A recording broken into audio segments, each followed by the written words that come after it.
سيدنا محمد وعلى آل سيدنا محمد وبارك وسلم. اللهم صل على سيدنا محمد وعلى آل سيدنا محمد وبارك وسلم. محترم دوستوں بزرگوں، اللہ رب العزت নবীর বিষয়ে বলেছেন وما أرسلناك إلا رحمة للعالمين।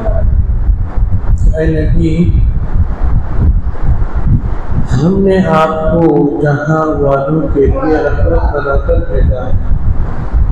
আমি আপনাকে পুরো দুনিয়া ওয়ালাদের জন্য রহমত করে পাঠিয়েছি। আল্লাহ রাসূল সাল্লাল্লাহু আলাইহি ওয়াসাল্লাম এই উম্মতের জন্য রহমত ছিলেন। আল্লাহ রাসূল সাল্লাল্লাহু আলাইহি ওয়াসাল্লাম মেয়েদের জন্য রহমত ছিলেন। আল্লাহ রাসূল সাল্লাল্লাহু আলাইহি ওয়াসাল্লাম বাচ্চাদের জন্য রহমত ছিলেন। আল্লাহ রাসূল সাল্লাল্লাহু আলাইহি ওয়াসাল্লাম ইরশাদ করেছেন, মান লাম ইয়ারহাম সাগীরানা ওয়া লাম يوقر كبيرنا ولم يبجل عالمنا فليس منا। जो छोटों पर शफकत ना करे, बड़ों की ताज़ीम ना करे और उलमाए दीन की कदर ना करे, वह हम में से नहीं है। अल्लाह रसूल बोलेছেন, যারা ছোটকে স্নেহ আর মহব্বত আর ভালোবাসে না আর বড়দের সম্মান করে না আর ওলামাদের কদর করে না, আল্লাহ রাসূল বলেছে ওরা আমাদের মধ্যে নয়। অর্থাৎ ওরা আমাদের অনুসারীকারী আর আমাদের অন্তর্ভুক্তর মধ্যে নয় আর আমার উম্মতের মধ্যে নয়।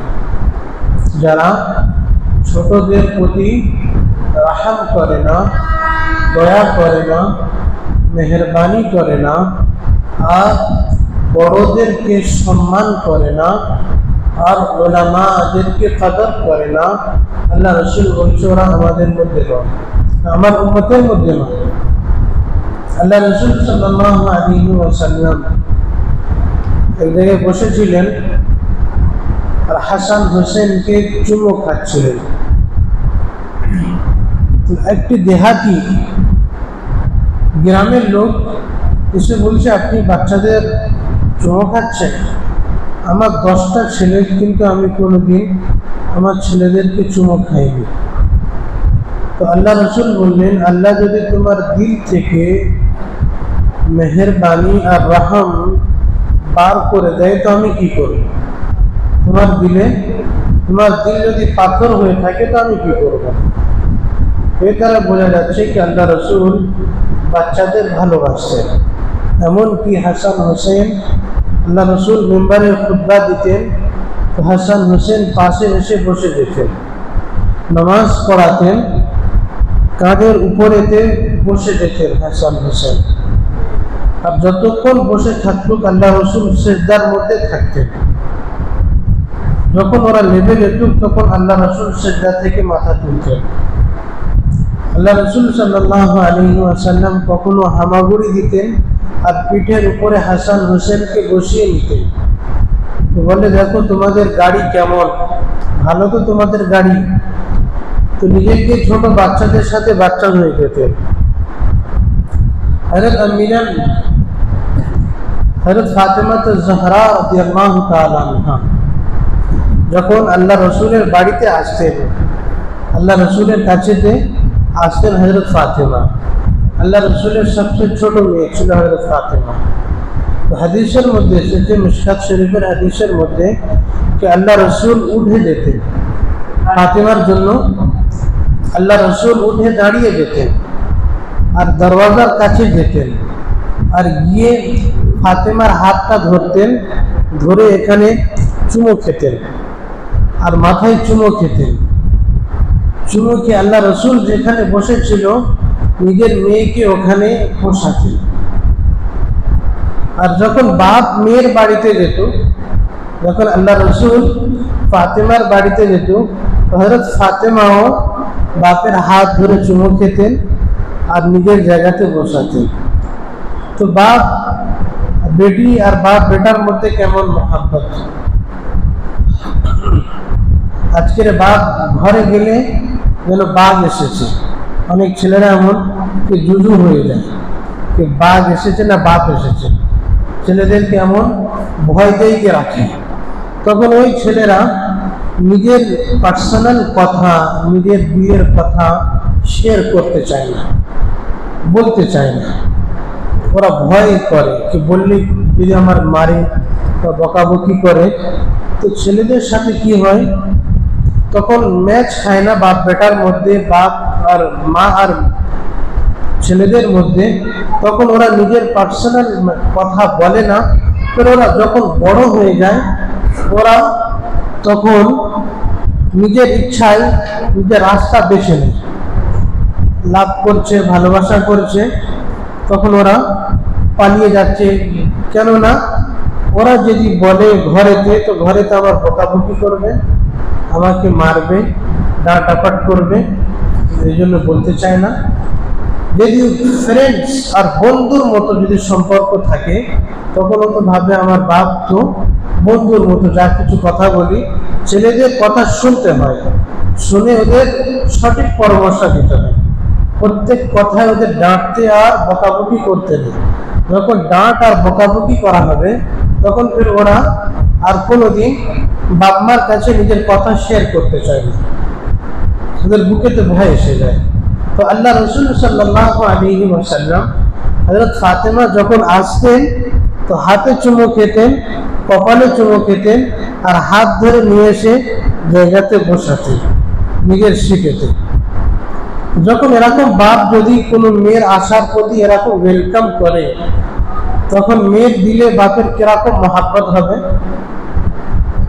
আর বাপ যদি মেয়ে যদি বাপের দেখে যদি এরকম ব্যবহার করে, তো বাপের দিলে মেয়ের কেমন ভালোবাসার মহাব্বত হবে। এগুলো হচ্ছে শরিয়ত। এ সমস্ত করার জিনিস আল্লাহ রসুল আমাদেরকে শিখিয়ে দিয়েছেন।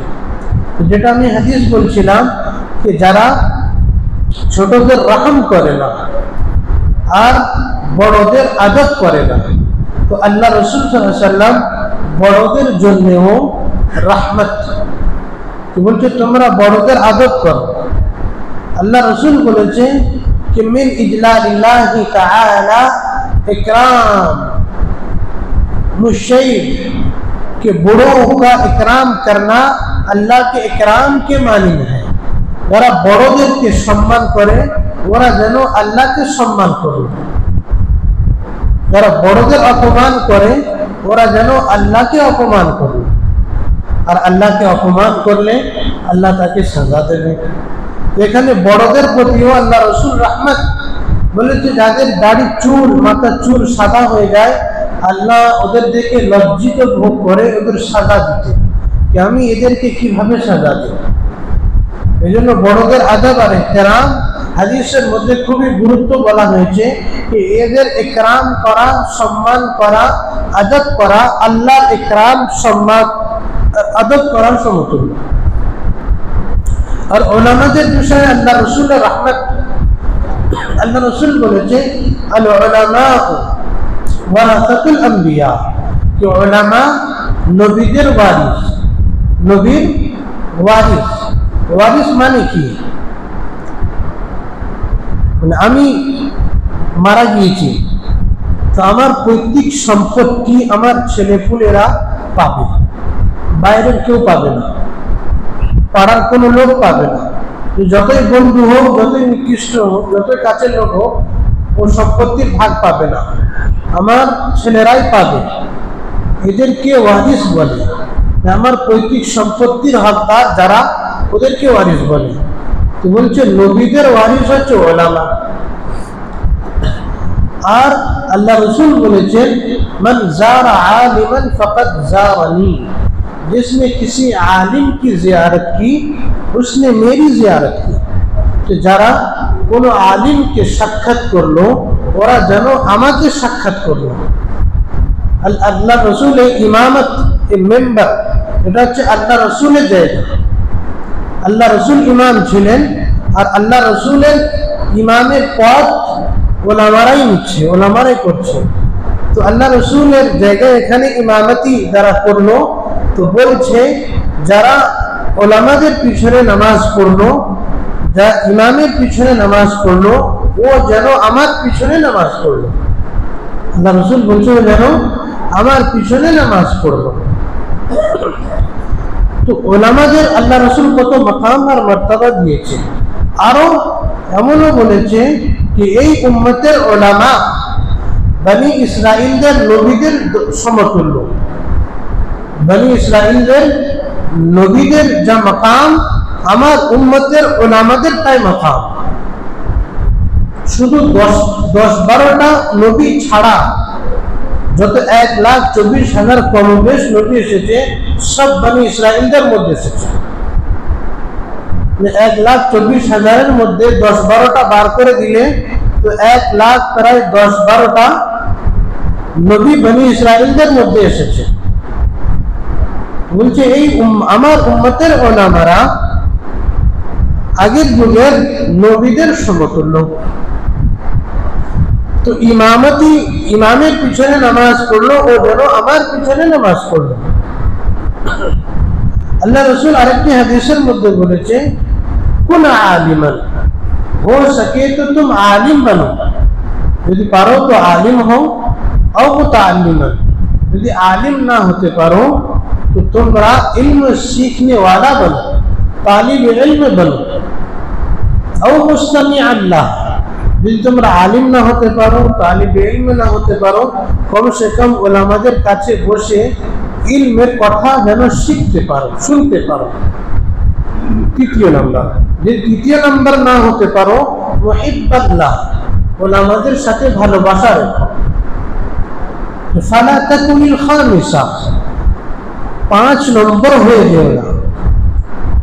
যখন ভালোবাসা না হবে তখন 4 নম্বরে ভালোবাসা, আর যখন ভালোবাসা না থাকবে তো ভালোবাসার উল্টো ওদেরকে তোমরা নফরত আর দুশ্মনী আর শত্রুতা রেখো না।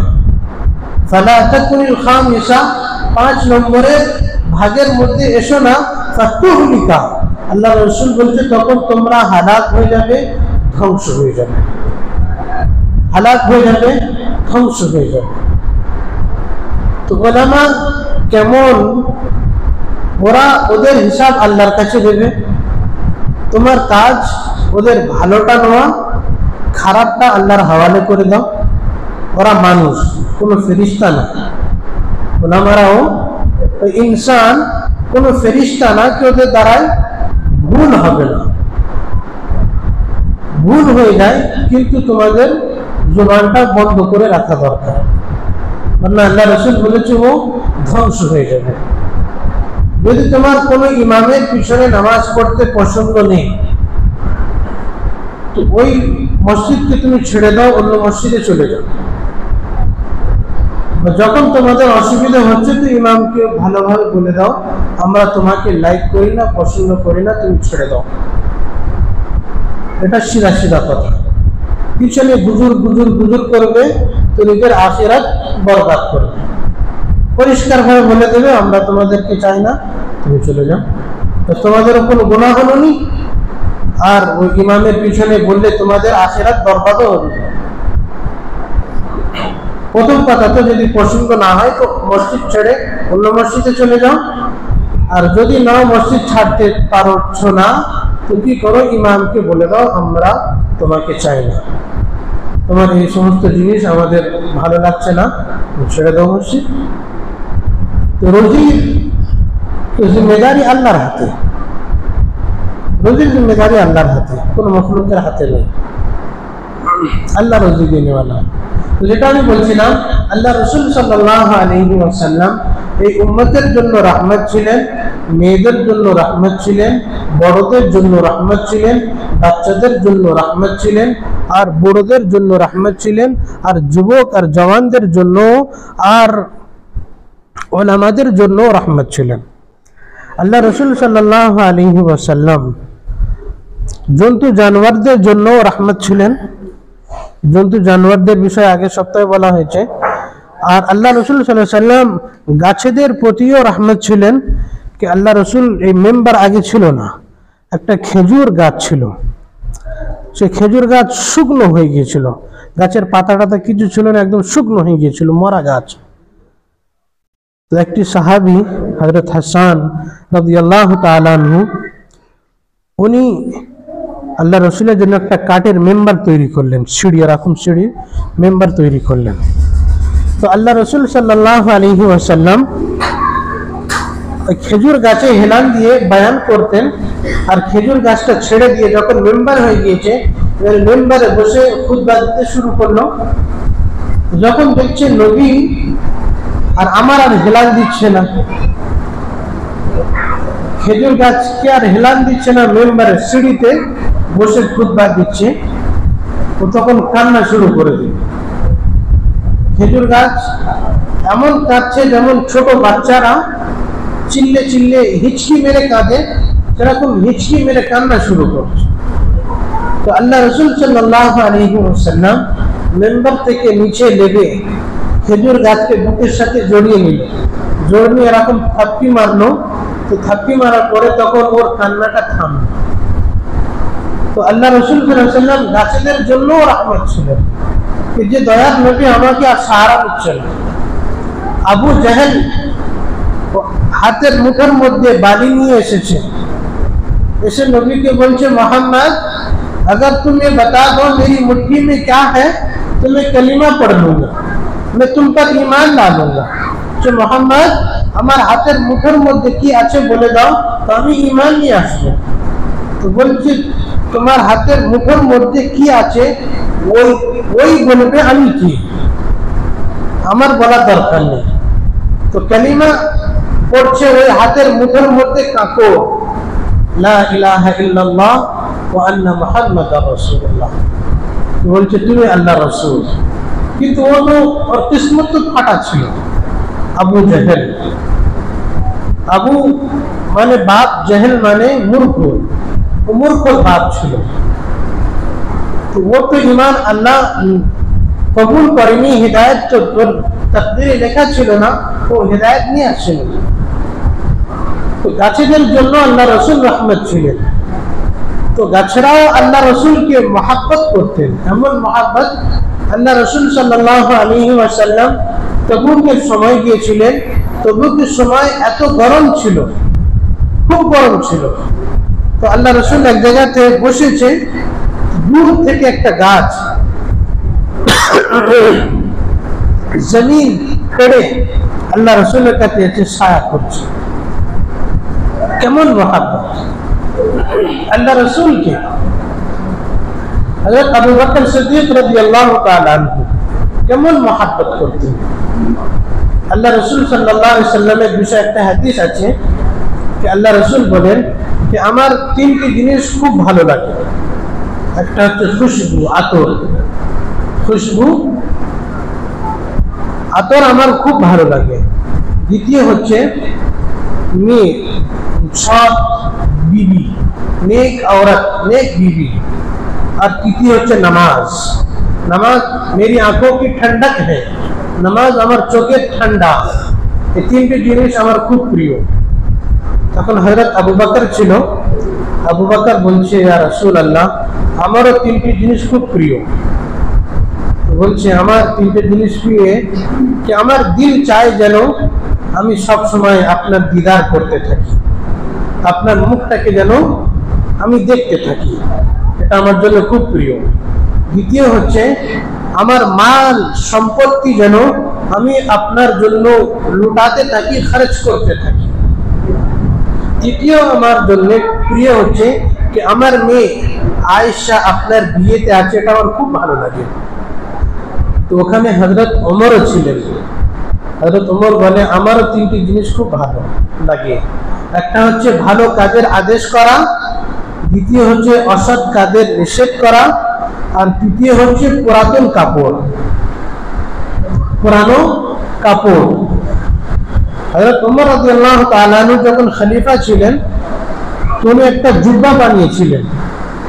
একটা যুদ্ধেতে কিছু গনিমতের চাদর এসেছিল,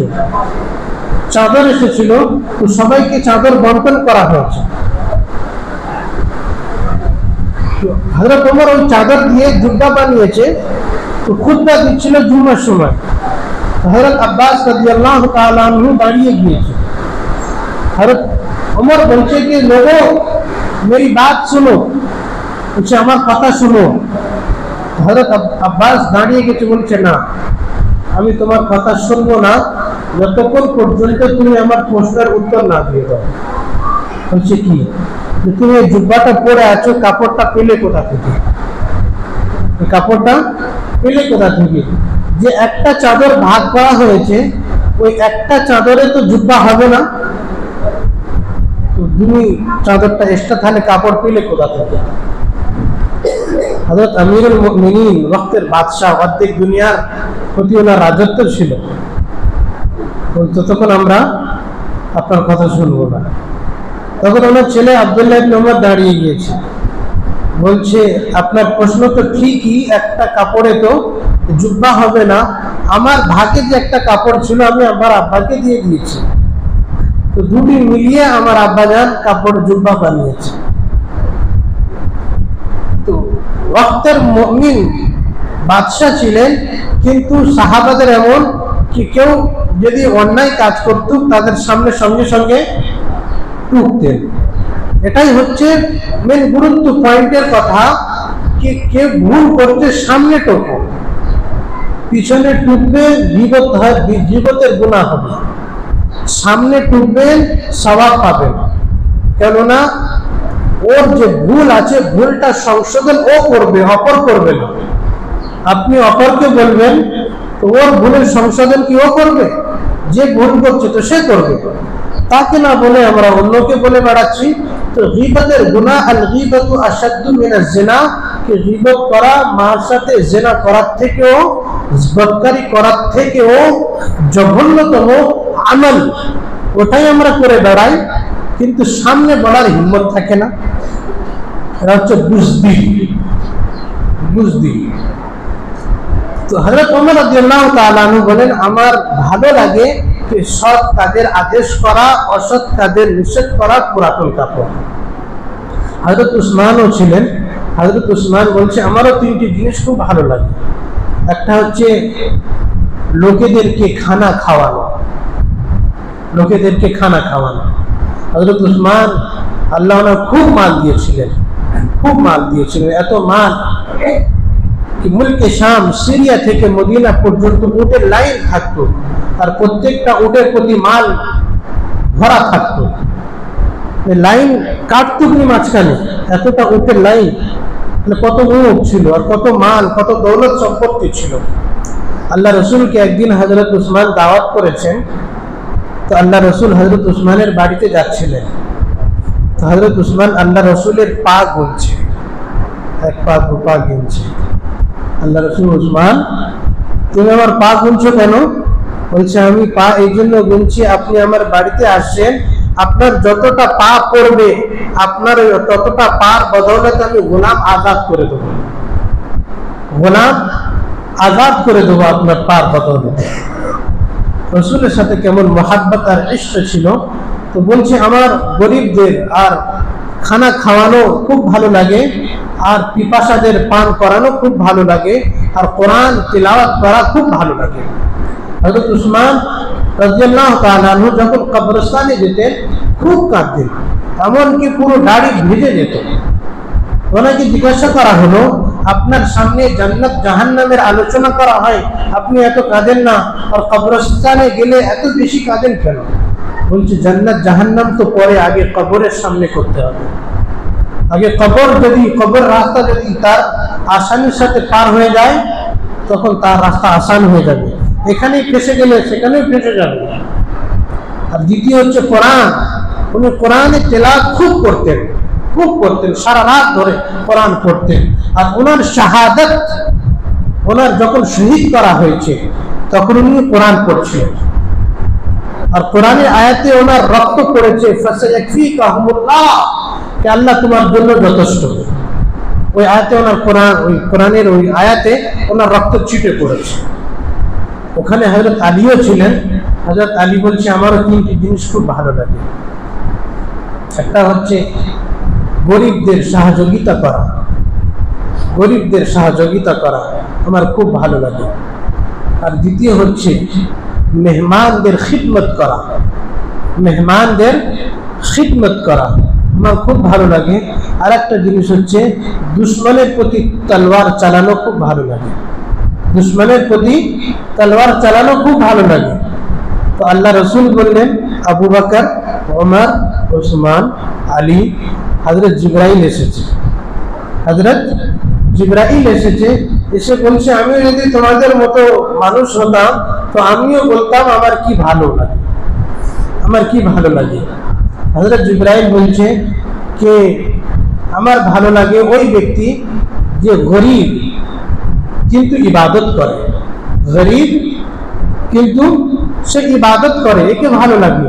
আর দ্বিতীয় হচ্ছে গরিবদের, কাঙ্গালদের, ফকিরদের সহযোগিতা করা আমার খুব ভালো লাগে। তৃতীয় হচ্ছে कि अल्लाह ताला আমাকে মুহাম্মাদের জন্য বারবার পাঠায় ওহী অবতীর্ণ করার জন্য, এটাও খুব ভালো লাগে। তখন আল্লাহ বলছে আমিও বলবো আমারও তিনটে জিনিস খুব ভালো লাগে। একটা জিনিস হচ্ছে कि আল্লাহর রাস্তায় নিজের শক্তি ব্যয় করা, আল্লাহর রাস্তায় নিজের শক্তি জানের দ্বারাই হোক মালের দ্বারাই হোক, আল্লাহর রাস্তায় মাল খরচ করা, আল্লাহর রাস্তায় জান খরচ করা, এটা আমার খুব ভালো লাগে। আর দ্বিতীয় হচ্ছে আমার সামনে যে কাঁদে লজ্জিত হয়ে, গুনাহ থেকে লজ্জিত হয়ে যে কাঁদে, ওকে আমার খুব ভালো লাগে। বলছে দুইটি জিনিস আল্লাহর খুব প্রিয়। একটা হচ্ছে আল্লাহ রাস্তায় তোমার যদি এক ফোঁটা রক্ত বার হয় ওটাও আল্লাহর প্রিয়, আর আল্লাহর জন্য যদি কারো চোখ থেকে এক ফোঁটা যদি পানি বার হয় ওটাও আল্লাহর কাছে খুব প্রিয়। এমনকি হাদিসের মধ্যে সে যে এক ফোঁটা পানি তার জন্য জাহান্নামের আগুনকে বুঝিয়ে দিতে পারে, জাহান্নামের আগুন বোঝাবার জন্য এক ফোঁটা পানি তার জন্য যথেষ্ট। আর তৃতীয় হচ্ছে আমার কাছে প্রিয় কে যে ফকির পেরেশানির মধ্যে আছে কিন্তু সবর করছে, ওর প্রতি হালাত মুসিবত পেরেশানি আসে কিন্তু ওর প্রতি সবর করে, এই লোক আমার কাছে খুব প্রিয়। কালকের এই আসরের পরে তরজমা কোরআনের ব্যাখ্যার মধ্যে বলা হয়েছিল कि इन्नल्लाह माअस साबिरीन, कि अल्लाह सब्र करने वालों के साथ रहता है, যারা ধৈর্য ধরে আল্লাহ ওদের সাথে থাকে। যেমন কেউ ঘর এই গ্রামের পঞ্চায়েত প্রধান যদি বলে তুই টেনশন নিস নি, আমি তোর সাথে আছি, টেনশন নিই আমি তোর সাথে আছি, কোনো যদি কেস এসে যায়, কিছু যদি দুর্ঘটনা ঘটে যায় আমি আছি, সে বিন্দাস থাকে। ও মানে বলে দিয়েছে মানে আর কোনো টেনশন নেই। তো আল্লাহ বলছে যারা ধৈর্য ধরে সবরকারী, টেনশন নেও না, আমি আছি। ইন্না মাআল উসরি ইসরা, कि एक परेशानी আমি তোমাকে দেব কিন্তু তুমি ধৈর্য ধরবে, ওর বদলে আমি তোমার জন্য হাজার রাস্তা খুলে দেব, হাজার রাস্তা খুলে দেব। তো আল্লাহ রসুল সাল্লাল্লাহু আলাইহি ওয়াসাল্লাম কে সাহাবারা এমন ভালোবাসতেন कि আল্লাহ রসুলকে না দেখলে থাকতে পারতেন না। ওহদের সময় খবর ছড়িয়ে গিয়েছে कि আল্লাহ রসুল শহীদ হয়ে গিয়েছে। তো মদিনায় মেয়েরা কাঁদতে কাঁদতে মদিনা থেকে বাইরে পার হয়ে এসেছে, কি হয়ে গেল?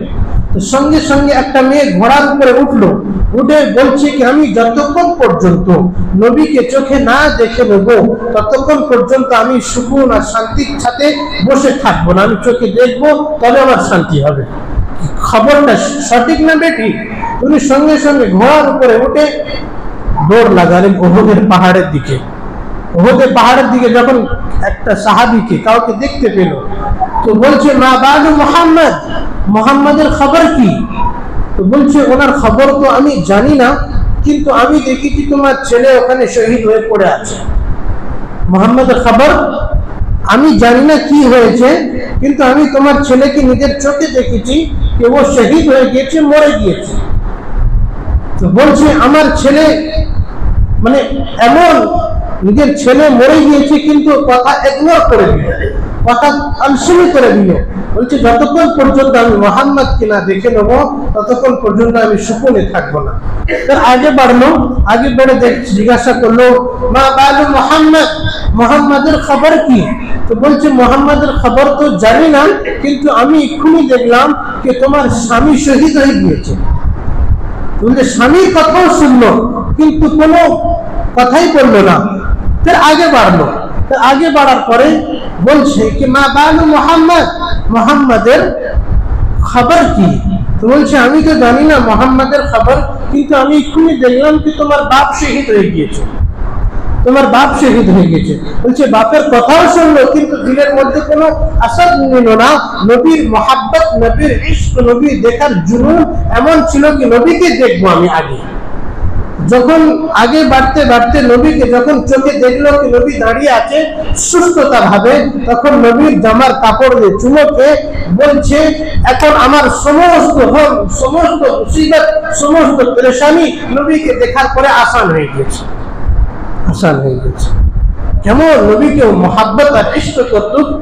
হযরত আবু বকর ওনার ছেলে হুযায়ফা উনি বলে যে আব্বাজান বদরের সময় আপনি আমার তলোয়ারের নিচে চলে এসেছিলেন, কিন্তু বাপ হওয়ার নাতে আমি তোমাকে ছেড়ে দিয়েছিলাম, বাপ হওয়ার নাতে আমি তোমাকে ছেড়ে দিয়েছিলাম। তো হযরত আবু বকর কি বলছে, बेटा अगर तू उस वक्त मेरे तलवार के नीचे आ जाता तो मैं अल्लाह अल्लाह रसूल के खातिर में तुझे नहीं छोड़ता। বলছে তুই যদি আমার ওই সময় তলোয়ার নিচে আসতি তো আমি আল্লাহ আল্লাহ রসুলের জন্য তোকে ছাড়তাম না। বদরের যুদ্ধ এমন যুদ্ধ, খুব আজীব গরীব যুদ্ধ ছিল। একদিকে মুসলমান, একদিকে কাফের, কিন্তু এদিকে বাপ, এদিকে বেটা, এদিকে চাচা, এদিকে ভাতিজা, এদিকে মামু আর এদিকে ভাঞ্জা, মামু ভাঞ্জা, বাপ বেটার মধ্যে যুদ্ধ, লড়াই, ভয়ানক যুদ্ধ। আবু বকর বলছে আমি, তুই যদি আমার তলোয়ারের নিচে আসতি তো আল্লাহ আল্লাহ রসুলের জন্য তোকে আমি ছাড়তাম না। কেমন ইশক আর মুহাব্বত। একটি সাহাবী আল্লাহ রসুলের কাছে এসে কাঁদছে, ইয়া রাসূলুল্লাহ। ও সাহাবী কসম খেয়েছিল যে আমি সকাল হবে নবীর মুখটা আগে দেখব, নবীর মুখ দেখার পরে তবে আমি অন্য কারোর মুখ দেখব। নবী যতক্ষণ পর্যন্ত নবীর মুখ দেখবো না ততক্ষণ পর্যন্ত আমি কারোর মুখ দেখবো না। তো এসে কাঁদছে, ইয়া রাসূলুল্লাহ আমাদের যখন দুঃখ হয়, কষ্ট হয়, পেরেশানি হয়, আমরা ছুটে পড়ে এসে তোমার মুখটা দেখি, আমাদের সমস্ত কষ্ট মুছে যায়। কিন্তু যখন আখিরাতের সময় আপনি তো উপরে থাকবেন, আপনি তো উপরে থাকবেন, আর আমাদের মাকাম মার্তবা তো ছোট, আপনার থেকে অনেক ছোট। আপনার গোলাম আমরা, আপনার খাদিম আমরা, আমরা তো নিচে থাকবো। তো আপনাকে দেখতে পাবো আমরা? আপনাকে কি আমরা দেখতে পাবো? যদি ওই জান্নাতে গিয়ে যদি আপনাকে না দেখতে পাই তো জান্নাত তো আমাদের জন্য কিছুই না। বলছি আমরা দুনিয়ার মধ্যে পেরেশান থাকি আর ছুটে পড়ে এসে আপনার মুখটাকে দেখে নিই তো আমাদের শান্তি এসে যায়, কিন্তু জান্নাতে গিয়ে যখন আপনাকে না দেখতে পাবো, কেননা আপনি তো উপরে থাকবেন। তো সঙ্গে সঙ্গে জিবরাইল এসেছে, এসে বলছে ইয়া রাসূলুল্লাহ আপনি বলে দেন আল মারউ মা'a মান আহাব্বা, कि आदमी जन्नत में क़यामत के दिन उसके साथ होगा जिससे मोहब्बत करेगा। মানুষ যার সাথে মোহাব্বত করবে কিয়ামতের দিনে ওর সাথে ওঠানো হবে, কিয়ামতের দিনে ওর সাথে হবে। তখন ও বলছে আমার এত খুশি হয়েছে, এত আনন্দ হয়েছে, এত আনন্দ এত খুশি আমি কোনোদিন ভোগ করিনি। কি আমার একটা খুব ভালো হাদিস আমি শুনতে পেলাম যে এদের নবীকে মোহাব্বত করব আর নবীর সাথে জান্নাতে যাব। এই উম্মত আই লাভ মোহাম্মদ বলছে ওদেরকে জেলে করে দিচ্ছে।